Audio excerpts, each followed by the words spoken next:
So what I propose to do, you have this after the front page, which tells us what is happening today. The next 2.5 pages we'll come to in a bit, which is a sort of attempt to have a retrospective think about the REF process, and then go on to thinking about particularly how we formulate a way of supporting the practice-based research work that we do verbally.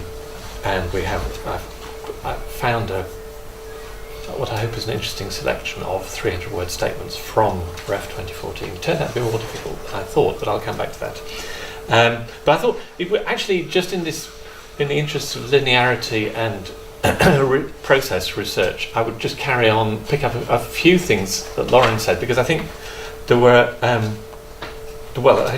everything you said was really important, but there are a few things which I thought I'd just pick up and amplify a bit. And in particular, those statements that you were reading from the final report, some of them were written in a room where I was present in, I think it was in Manchester, sometime in, I suppose it must have been late 2013 or early 2014, as we're putting the whole thing to bed, as it were. And we felt as a panel that it was, particularly those of us involved in practice research, that this was a fantastic opportunity to put down a whole series of markers for the sector as a whole, and perhaps for those universities which include practice as research practitioners on their staff, and also for HEFCE. So when, for example, we have that sentence about one of the importance being that of the work that we do being this relationship between creative industries and broader publics, we were very consciously trying to say what we do, it has a reach far beyond most research that goes on in universities, and consequently if our employers understood this better, they would realise quite how important we are. I mean, we are.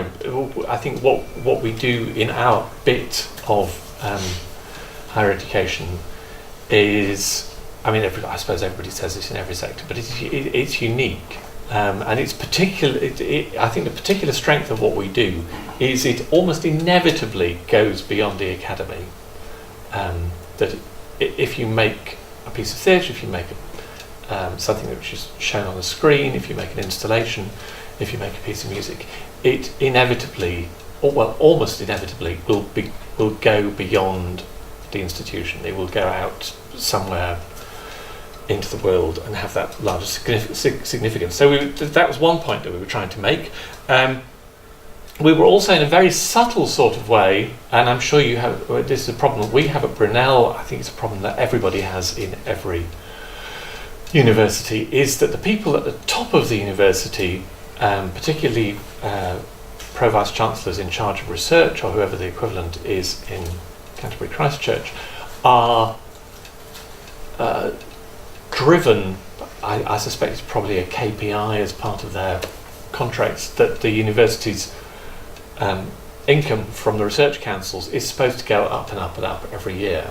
And those of us who work in practice research find that more difficult, because certainly the Arts and Humanities Research Council is what's the word? Notoriously, is probably the word,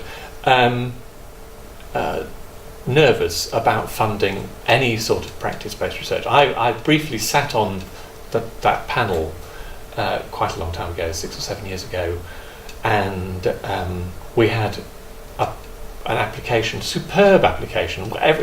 It matched all of the expectations that you might have of such a thing, that it had research which went beyond the discipline, and as a result of that research, a piece of creative work was going to be produced. And so the the funding would have made possible the field work on which the eventual project would sit, and then it would allow that particular member of a university to spend a year producing the eventual piece of work. And it was turned down on the grounds that this was far too much money to spend on the production of this particular sort of artwork. I mean, I won't be more precise than that. And it was also clear, and it's certainly the case now, that the Arts and Humanities Research Council will fund probably a practice-based project in each funding round. But that could be somebody, and this is in no way to disparage any of the examples I'm about to give, it could be someone working on a piece of new software that will have a particular application in a particular part of the creative arts. It could be on someone who is going to research an archive, as a result of which they will be able to produce a new piece of historically informed musical practice. It could be, well, it could be, yeah, I don't. So, and we all apply to these these funds regularly. My most recent application was going to end up in a symposium, study day, print publication, CD, concert. The feedback, as well as saying this was an excellent project, said, well, why do they need to produce a CD? Yes, my co-researcher and I were so incensed we had to drink 2 whole bottles of Limney Horseman in a pub while we swore. It's a fantastic white wine. It's a slight waste to drink it in such a... But anyway, it made the end of that process seem marginally more acceptable. So the point I will finally get to is that we tend to get funding from other sources, and we do get funding. But it may be from the Arts Council, it may be from the PRS Foundation, it may be from a charitable trust, it may be from some bit of the industry. And the annoying thing for the university is that it does not show up in the HESA funding. And in the REF statistics, you can say you got this funding in the environment statement, but it won't show up in a nice convenient number in the summary that comes from HESA. So that's another thing to say. Obviously, as Lauren said, Britain is an international leader in the development of performances research. One of the delights of last Thursday, apart from Canterbury getting its first Labour MP in the history of the world, hooray! Fantastic! What a great result! A great result altogether. But one of the great things about that is that potentially the sort of stranglehold that the Home Office seemed to be imposing on us in universities may be broken. That possibly immigration will have to be relaxed again for higher education. I hope for the rest of the country, because it's Britain is xenophobic enough without having it enforced by legislation. Hey. But you know, that international leadership in performance art research is dependent on people being able to come and go, because we hoover up students. I'm sure it happens here, but it certainly happens in Brunel and in other places. We hoover up students from continental Europe because they can't get doctorates in the sort of work we do. Certainly in music, they can't even get undergraduate degrees, which, as ours do, reach across between practice and theory. So we have a position of international leadership. Level of investment, so this thing about a level of investment that must be maintained, this was the Ref Panel 35, I think, making a very specific political point. And the other thing that we also made the point about there, which Lauren didn't quote, perhaps because it slightly counters another part of her argument, is that somewhere in the report it says that while we welcome the Funding Council's use of themed opportunities for bids, and interdisciplinary bids, we also were very conscious of the fact that in our part of research, a lot of research still fundamentally is based on individual researchers. One of us, we wake up in the morning and think, wow, actually no, that would be a really interesting thing to do. And rather than phoning around 4 other people and saying, I've got this idea, you just think, no, I'm going to get on with it. This is what I'm going to do. Which is obviously not what researchers in universities are supposed to do. But sort of half nods I take as being moderate affirmation that goes on. Obviously interdisciplinary research is really important as well. Working in teams sometimes it can be really important, but we shouldn't forget that practice as research certainly in UK universities has grown out of individual artists making work, and then the institutions finding a way of validating that. And I feel extraordinarily fortunate that I had a very messy career, especially in the 1980s, and ended up teaching in an art school for 10 years, and not teaching music.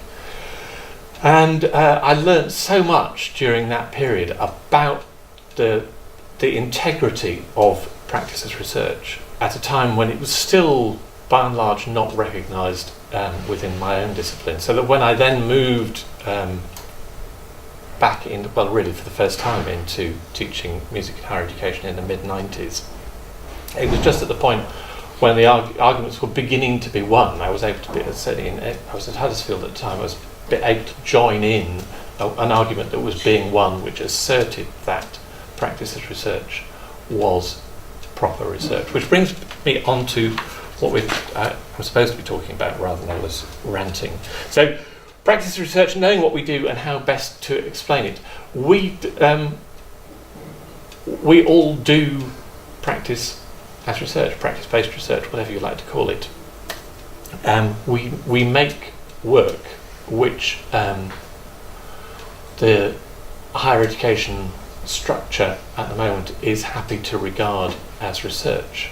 I mean, there's another vexed argument about whether it's the same sort of research as scientific research or research in the social sciences. I don't think that matters, because that's not going to change. We're not going to suddenly stop awarding PhDs in creative writing and electrical engineering because they're not the same, because that would be institutional suicide. Although it's so, interestingly enough, it's a suicide that I have met senior university managers who said, well, what you do seems to be different from what electrical engineers do. You don't seem to have the same sort of data sets. How would it be if we propose an alternative higher degree? How would that work? And you think, well, it would certainly work. There would be a certain intellectual honesty about it. It would also mean we would get no students. So if you want to do that, that's up to you, but I wouldn't recommend it. So what we do counts as research, what I found interesting about the REF process, one of the reasons I was prepared to be part of it and devote quite a lot of 2.5 years to it, was that it is a really, or it was, I think, a really powerful validation of how good this international leadership is in practice as research. But I would also take up Lauren's caveat that it runs the risk of becoming an administrative exercise. It's a way of saying, of just being an audit, saying you've done some stuff, show us your stuff, and we'll tell you what it's worth. I think it's easy from the outside to think that that's what happened, and indeed the whole way in which our institutions processed the feedback they got from the REF process tends to suggest that that's what it was. I mean, in my own institution, I am the only person in music to have seen, well, in music and theatre in Brunel, to have seen the feedback, apart from senior managers above. which seems to me, again, it's completely, it flies in the face of transparency and of this being of any use. But we could talk. But the other thing I was going to say is, do feel free to interrupt me at any point and ask questions, should that be interesting or required. So if we go on to this second page, we have a really boring page here, which is the main panel D criteria, which I will skip through because we all know it, that we were given the opportunity when Ref 2014 was announced of submitting research outputs. If the thing that the research output was really clear, if it was a scientific paper with an abstract, obviously you don't need to put 300 words to support that, because it's really clear it's about this thing which has been developed and which does something. In our own disciplines, we were encouraged to put in these 300-word statements. The thing I liked best about it was the final sentence, which said the subpanels will ignore any additional material that involves evaluative commentary on the perceived quality of research. It's a fantastic idea that we would actually sit down and say, this work is important because it's really important. It would sound like a Theresa May statement. Something that just goes... It's one of these strange, static, self-reflective loops that she likes to live in. Or that even in my own institution, where I was for a while the editor of these 300-word statements, there were quite a number of colleagues who felt it would be a good idea to include the reviews that they'd had for their work. And you have to say, well, yeah, but that's not actually going to make any difference, is it? So let's take those 60 words out from your Guardian review and replace them with something else. And what would that something else be? Well, we'll come to that in a moment. Then there was the question of the portfolio, which Lauren was particularly bringing up, and the idea that these were closed boxes. I don't really buy that in terms of my own experience. With the portfolios that were submitted to subpanel 35 tended to be a really interesting way of opening out a particular piece of work. So you had the thing, whatever it was, the documentation inside an installation, or the recording of an improvisation, and then there was this other stuff to look at, which said where you could discover that this collaboration which had led to this particular improvisation went back over a number of years, and it had these various outcomes in various ways, and the process. So that was the portfolio. Seems to me to be a wonderful way of accounting for process. But if I just come in there and say, you saw them all, yes. But there are many that nobody can see because they only existed in a box in a warehouse. So the example that a lot of people have given is, I don't know if you've heard of the spoonless one that was submitted to the fine art panel. So they particularly praised this portfolio where the artist was exploring spoonness as an excellent example of practice research, which is wonderful. Yes. Except when you go to the website, you can find the entry for the submission, but you can't look at any of the materials. Oh yes, I take your point. So it's not accessible to people No. outside. No. When I was saying earlier that finding 300-word statements proved more difficult than I'd expected. When I agreed to do this, I thought, well, I don't need to look for these 300-word statements because they'll all be there on the Ref website. And when I started to look a few days ago, I think, no, they're not. How did that happen? And if you pursue lots of practice as research outputs across the spreadsheet, there's no URL. So the three examples we have here are ones where this, or you follow the URL and it's no longer there. It's no longer whatever the word is, active. So statements, portfolio, So they are closed boxes. Well, they're more than closed. They're boxes that you can't find. Sort of, yes. Research Pokemon gone horribly wrong. And then these criteria, Lauren was saying, how do we define rigour? Well, we've got a definition of rigour coming up in a moment. Originality. So, by the way, the reason I put these here is because it seemed to me, in compiling the Brunel 300-word statements, and it's subsequently turned out to be the case looking across lots of other submissions, that the best thing that 300-word statements could do was to guide listeners, readers, viewers towards what made these particular outputs research, which, again, it's something that we're very familiar with, I think, in our disciplines, because if nothing else, occasionally you will stand next to someone in a pub and they will say, so what do you do? And you say what you do, and they say, and so how does that work? And why are you doing that in the university? And they say, well, because it's research. And when they finish laughing, you then say, no, it really is research because, and you explain it, and then the most recent time I did this, I was talking to a psychologist who it was impossible to stop laughing, because they just said, it's not research, don't be ridiculous. That's not. She wasn't a research, she was working in a discipline outside university. But anyway, so the point of including these criteria is because I think they probably need to be there in some shape or form in any statement that we make about our research. We basically need to say why it's original, so we probably need to provide some sort of rudimentary context for what it is, and in particular I think we need to account for what makes it innovative.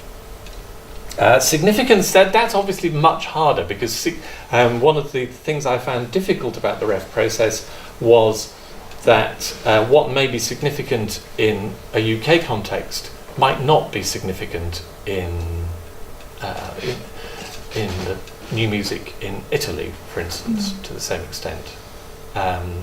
We had got into some fairly heated arguments amongst the music group in the panel, because a few of us were, including me, were very sceptical about the world's leading adjective, which got applied to lots of work, because from my own experience of writing music, I know that there are things that I produce which would never be programmed in Germany. Similarly, I know there are things that I write which go really well in Germany, which it would be difficult to persuade a French audience to be interested in, or often actually a British audience. There are many stories there, but I won't go into them because I'll take the rest of the day. So significance, I think, is problematic. I was inclined in helping my colleagues compose their 300-word statements to steer clear of that. Rigour, I think, is slightly more possible, but the rigour kind of emerges from the way that you frame these 300-word statements. And there were lots of instances, particularly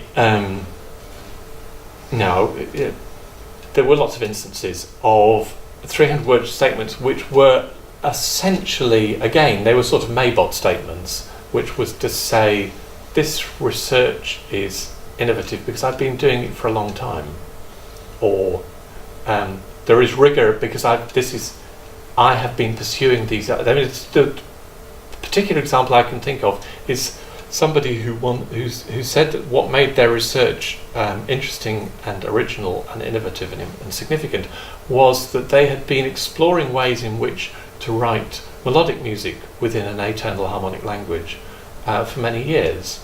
I think, well, yeah, but so did Schoenberg, who you don't seem to be mentioning. So did Messiaen sometimes. So did Stockhausen. So it needs to be more than just a statement of saying, I do this work, and I've been doing it for a long time, and I take it very seriously. I mean, fundamentally, that is all. That's all we do anyway, and we take ourselves fairly seriously. But for this, it needs to go further than that.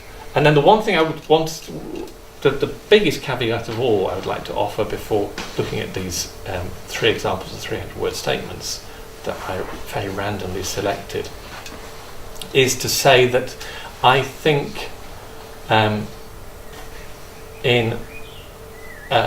for all of us who work in academic institutions but make art in whatever shape or form it is, or indeed do any other sort of research, the fundamental impetus to that has to be to do that work as well as we possibly can and not bother about anything else.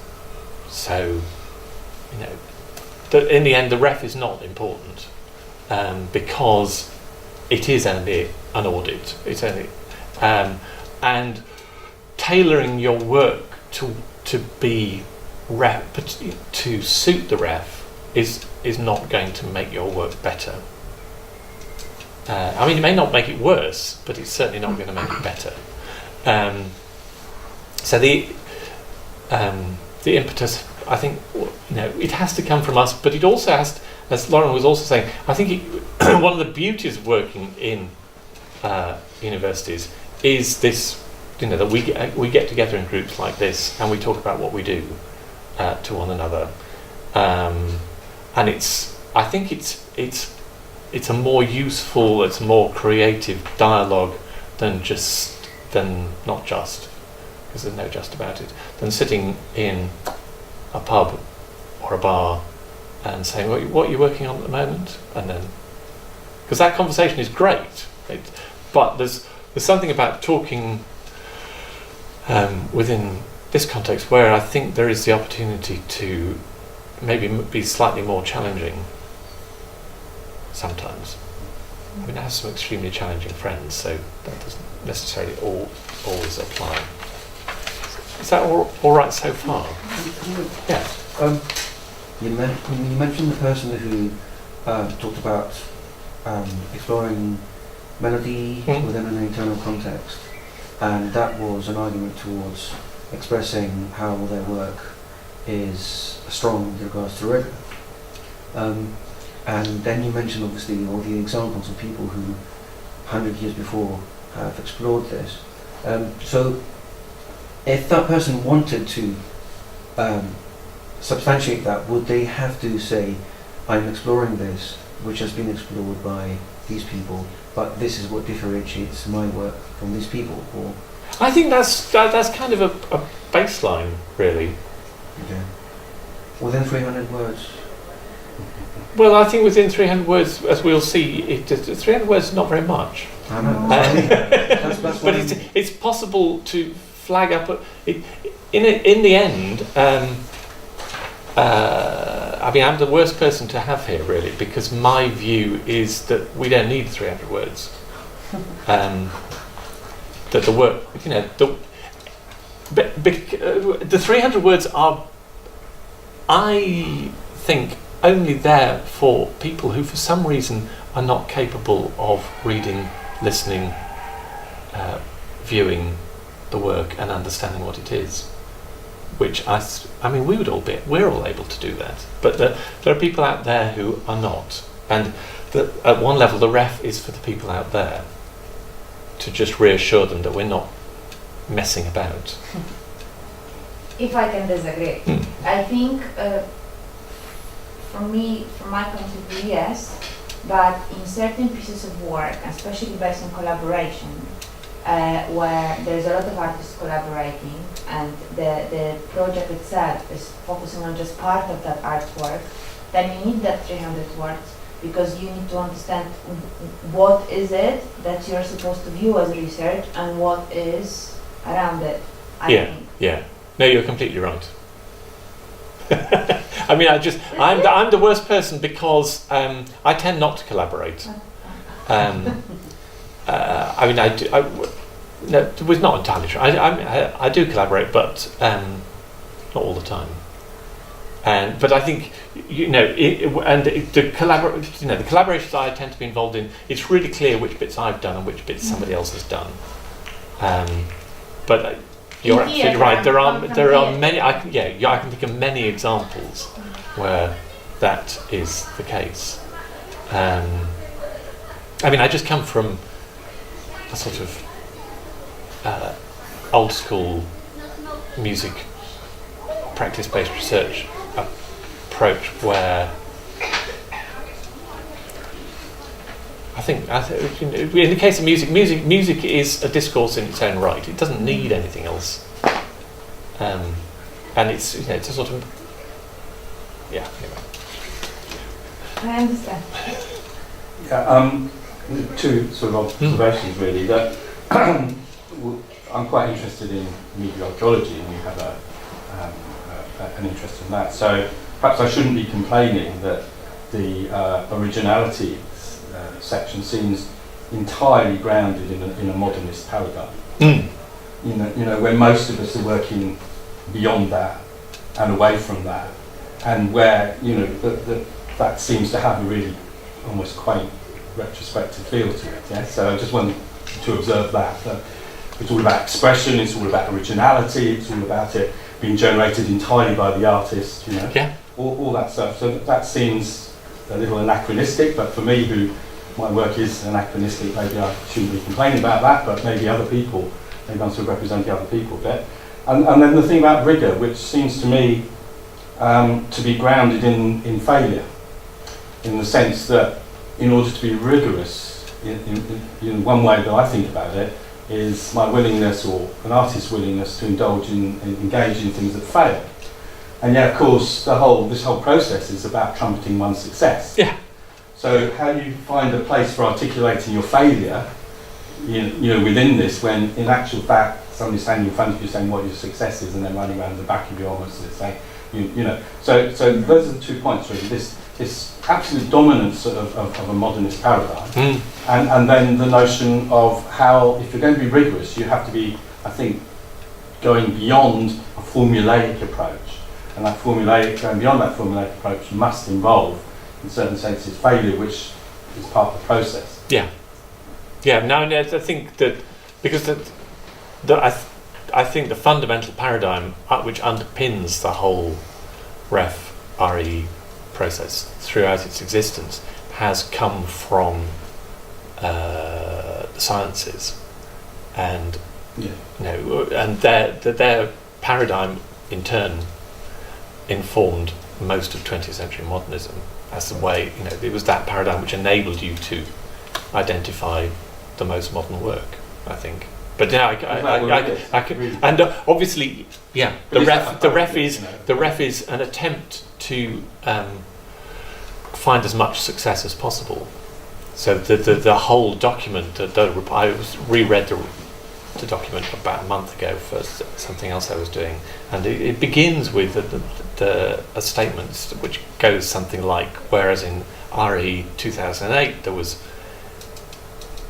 N number of 4-star outputs, in RE 2014 the number is N plus something, thereby, and then they say it demonstrates that research in UK higher education has improved. I mean, you think, of course it hasn't. It's just you counted it differently, and the whole process. There was no way that wasn't going to be the end result.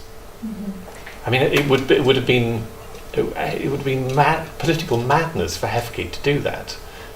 And you can imagine a scenario when all the chairs of all the 4 main panels went and said, well, actually, we found slightly less excellent research than this time. And they said, oh, fine, yeah, that's okay. That obviously wasn't going to happen. So it is at some level spurious. Which is why I suggest that in the end we have to work in the ways that we do, and then we, to a certain extent, massage our work into a form that will appear particularly attractive to the ref. That's a mixed metaphor, but so maybe we don't need to spend very much on these 300 words. I've attempted to anonymise them, and I chose ones where, as the Americans say, I have some skin in the game, because I thought I could speak to them better. So the first one, I mean, and we can just whiz through these, but the first one begins, you could argue that the first paragraph is a waste of time. Somewhere in that quote is the title of this work, which is why it was there.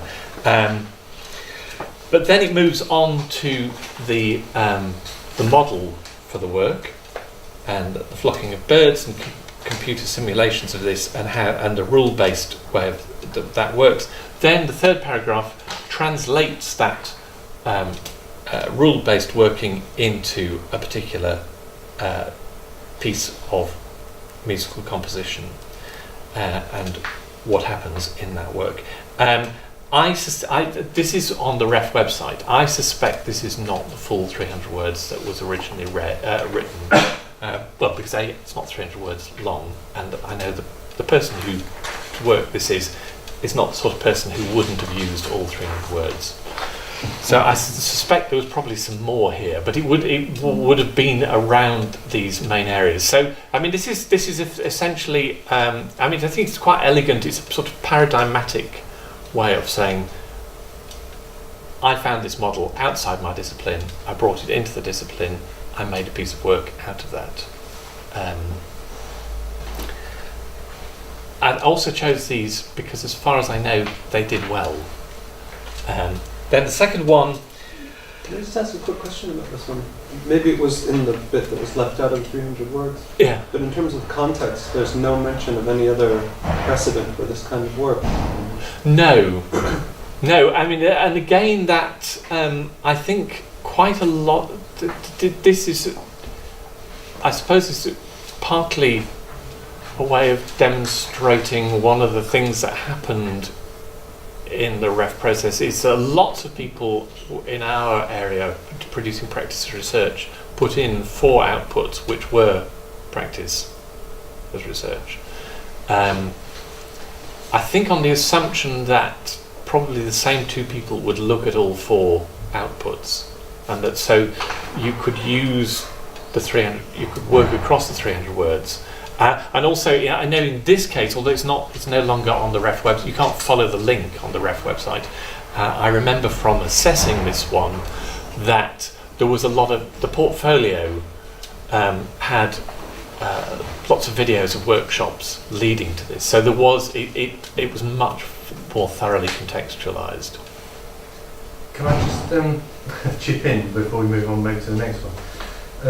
Just reading this for the first time today, it just struck me as being sort of quite descriptive, and doesn't seem to me to give a really clear steer to the assessor in terms of statements of originality or significance. I can see the rigour maybe. Yeah. So do you think that might have been articulated more by what was in the portfolio? Or Yes. Okay. I mean, to a certain extent, with this one, the score itself was entirely text-based. So anybody looking at it would tend to think. I mean, the people who were on the Ref panel were old enough to know that musical scores tended to have music notation rather than all text. And this one was all text. I have to be careful not to say too much more. I mean, I'm sure people in this room will know exactly who this is. But since it's we're being recorded here, so there were other ways in which this particular person could establish through the portfolio, for instance, that what the context that they were working in was and the originality. But I agree, it is quite descriptive. And then this second one, obviously, tells us it's a string quartet. It's to do with tuning. Then there's, in at the end of the first paragraph, there's a bit about the technical implementation of this. Then the second paragraph explains, has a go at contextualising this and situating the work as being unusual within the field of string quartets, and then that's carried on in the third paragraph, and at the end of the third paragraph, there's a link out to something that was in the portfolio for this piece, which was the Contemporary Music Review article. So again, I also chose these because it seemed to, since we're talking about portfolios, it was a way of the 300 words is a useful way of saying you do need to look at the portfolio. There's more stuff in the portfolio. Can I ask, because it refers specifically to an article that was published, does that then become also part of portfolio, or no, the article that this person would have published in Contemporary Music? It was part of the portfolio, Okay. but it wasn't the output. Okay, I understand. Okay. So is that documentation? Yeah. So what I still the reason I chose this one is because I stole the idea from Huddersfield, who were Huddersfield Music were extremely successful in, and I used to work there, and I knew how they'd done it in RAE 2004, 2008, and so it seemed useful to find one that was like this for this particular purpose. And the Huddersfield submissions all came with a box, a box you could open, which was full of stuff, of articles, memory sticks that you could look at the software if it was a piece that involved interactive electronics, videos of performances,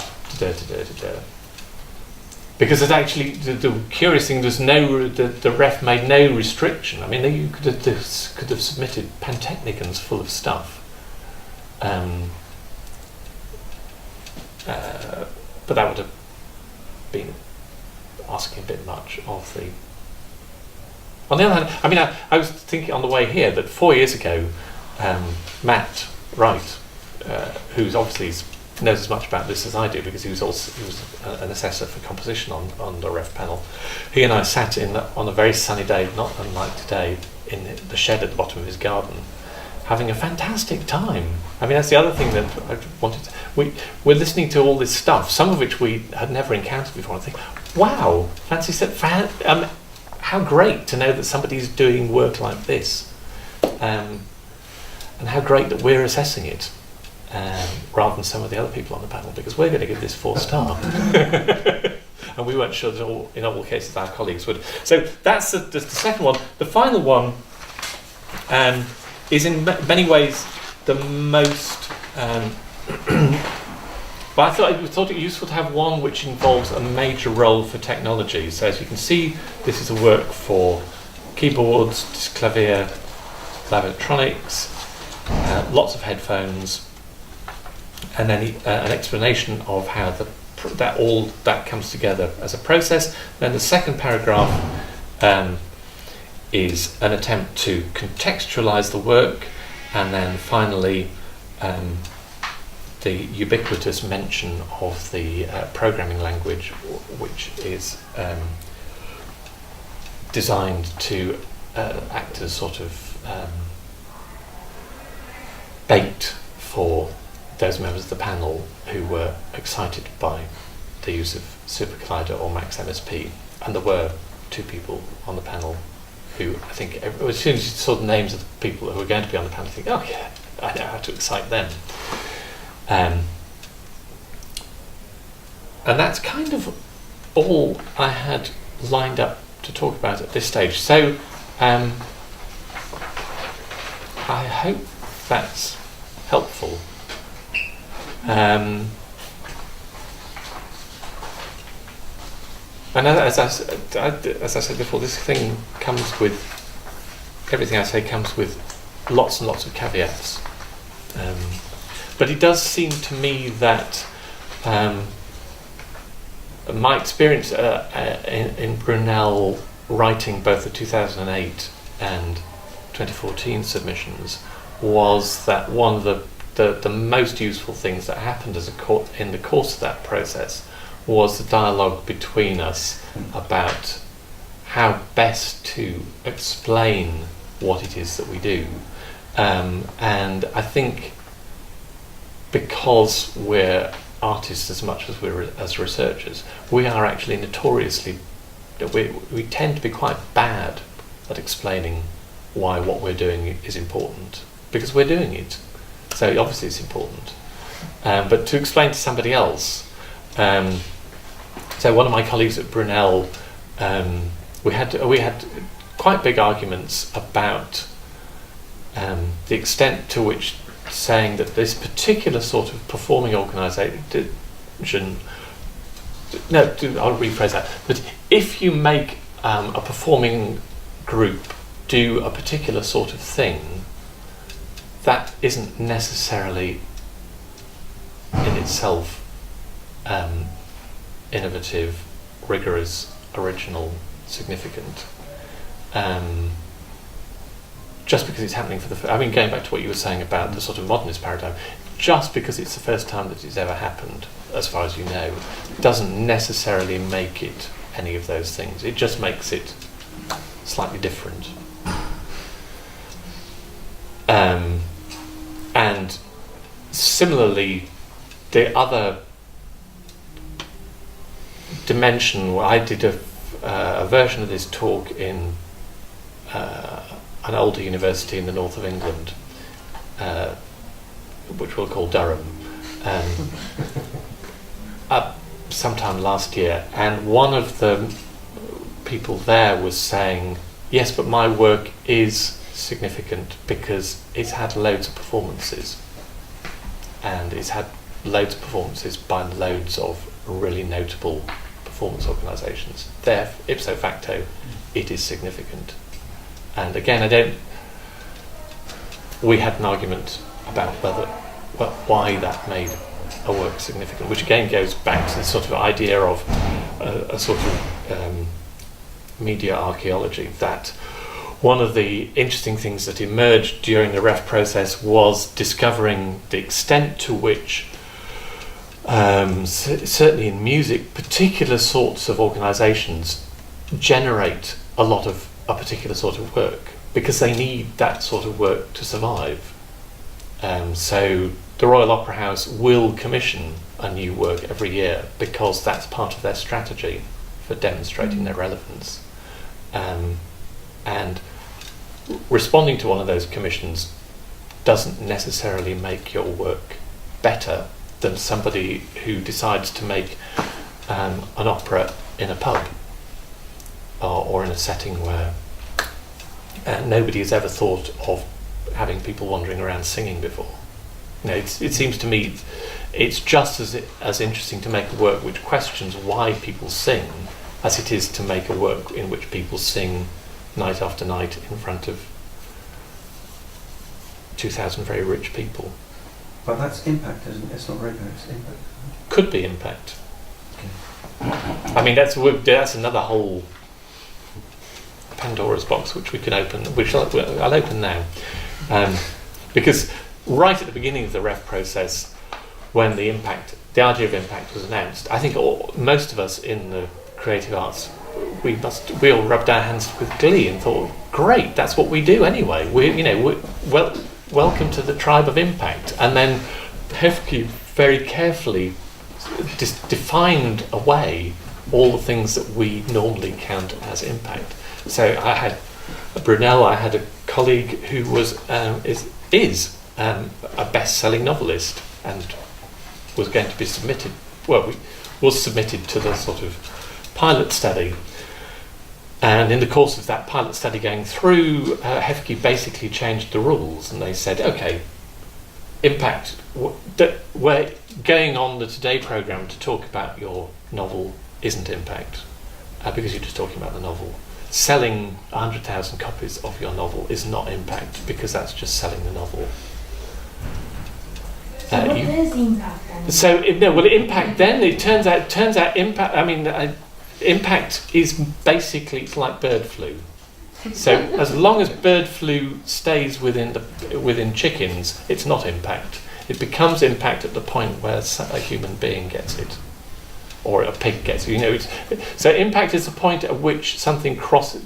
This is a sort of very crude definition, but that basically seemed to be the most popular way in which we measured impact. So there were lots of fantastic examples. There was a great piece, and again, these are all traceable, more or less traceable on the FQ website.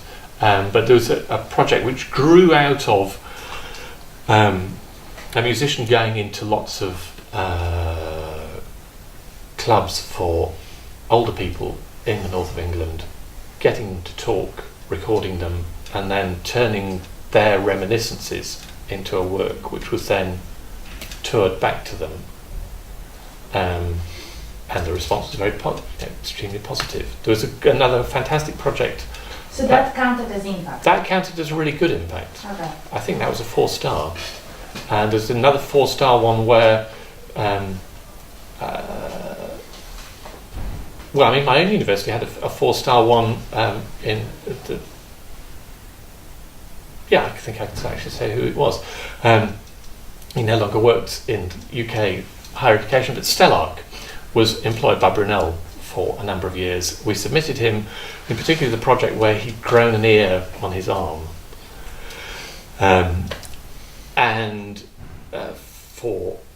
because that's part of his work, and we weren't submitting it as a piece of art, but we were submitting it. The impact was that because there was a retrospective of his work in Australia, where he comes from, which included this, and there was a TV documentary about it, and then subsequently there was a very traceable upturn in the number of people going to their GPs and subsequently to hospital for corrective plastic surgery, and we had letters from surgeons in Australia saying these people came and they said the reason they thought this couldn't possibly work for them, but then they saw what Stellark had done to his arm and thought, oh no, that could work. And so that was, it tended to be things like that.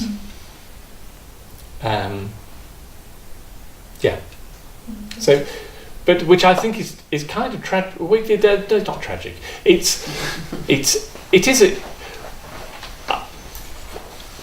seemed to me that we, as subjects, we were having a hand tied behind our backs in this whole exercise, and certainly the experience of subpanel 35 was that we went through the whole impact assessment process. We found impact, we assessed it, we gave it grades, we wrote reports about it, and then the chair of main panel D came to us and said, you need to know that you have less 4-star impact than the other panels. And he sort of just left that hanging in the air, left the room, and our chair said, right, well, let's find some more excellence. Because we had been deliberately tough on ourselves, because our standards of impact are higher, because we're used to the idea that we do our work in public, whereas people in other disciplines don't do any work in public, so they were being noticed by anybody, being phoned up by a Channel 4 researcher began to seem terribly exciting for them. So being cited in a book or in a PhD is also impact? Yeah. Okay. Not much though. Have we not been told that we can't cite impact within the academy then? Yeah. I thought Lord Stern said impact on curricular teaching might be included. It might be, yes. But citation in someone else's... Inside the academy doesn't count. Yeah.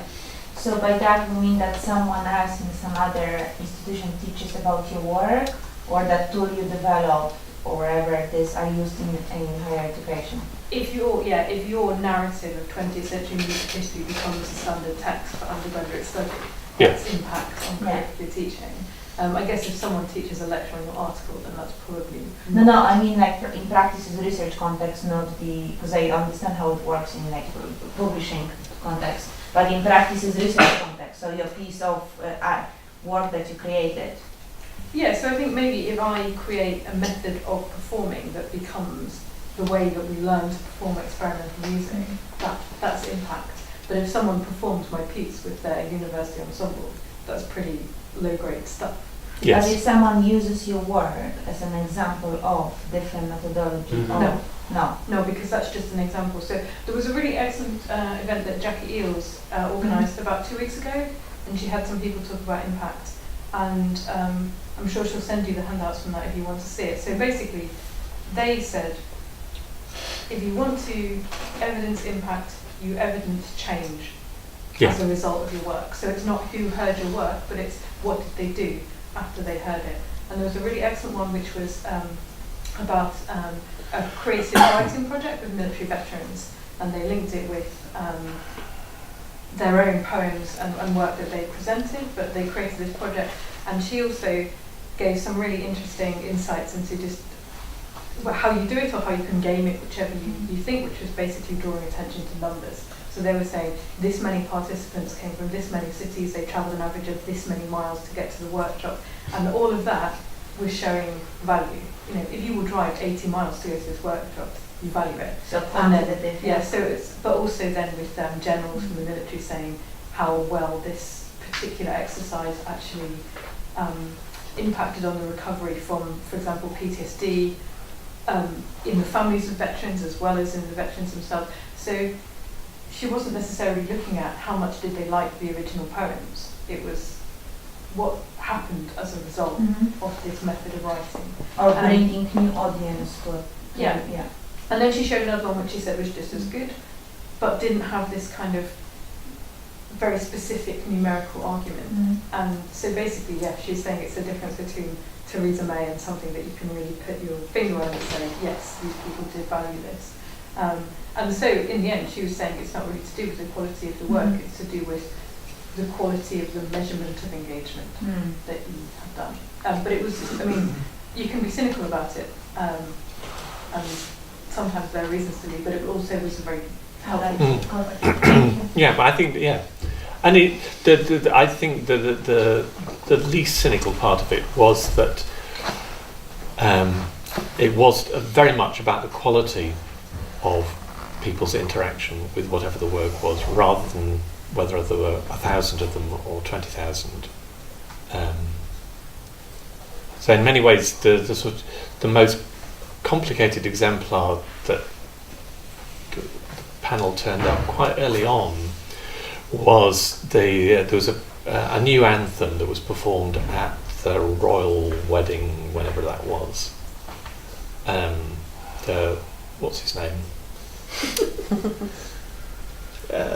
The bloke with the, what's he? His name has dropped from my head. Oh, William and Catherine. Their wedding.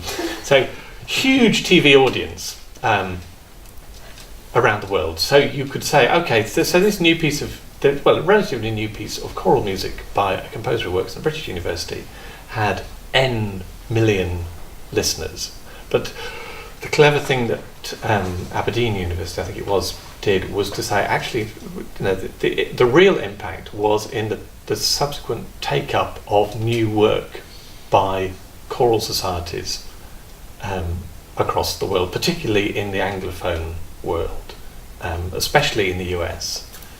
But how do you then prove that this is your impact and not somebody else's? Well, this is again, I mean, I'm going to say this anyway because I found it difficult all the way through, and this, I should drive several nails into my career coffin at this point, but I feel I've been saying it all along, so why should I say it again? Fundamentally, main panel D, the people on main panel D who used this as a case study at the beginning of the whole sort of benchmarking process, they really liked the music. They just thought it was lovely.